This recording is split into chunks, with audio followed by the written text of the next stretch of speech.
Les salariés d'Aubert et Duval étaient en grève et dans la rue aujourd'hui, au cœur des revendications, le pouvoir d'achat. Ces salariés demandent 8% d'augmentation, la direction propose 1%. Conséquence, ils ont manifesté aujourd'hui à Clermont-Ferrand, des salariés venus notamment des Ancises et d'Issoire. Ils entendaient faire pression sur leur direction lors de la négociation salariale annuelle.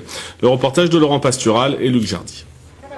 Entre 150 et 200 salariés venus des Ancises, des 2 usines d'Issoire et d'Infi dans la Nièvre, soit 4 sites d'Aubert et Duval sur 7, ont répondu à l'appel de la CGT. Bien, donc l'idée c'est de partir du rond-point, on va bloquer le rond-point au niveau du lycée de Lafayette pendant quelques minutes, histoire de montrer qu'on est là.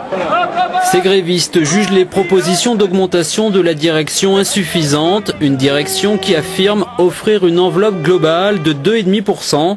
Mais hors augmentation individuelle éventuelle, les salariés évoquent eux moins de 1% par mois.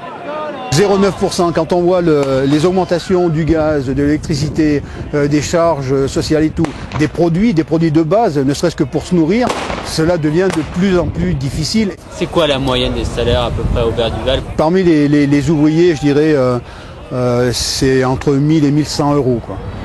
Les manifestants ont ensuite rejoint le siège social clermontois d'Aubert et Duval.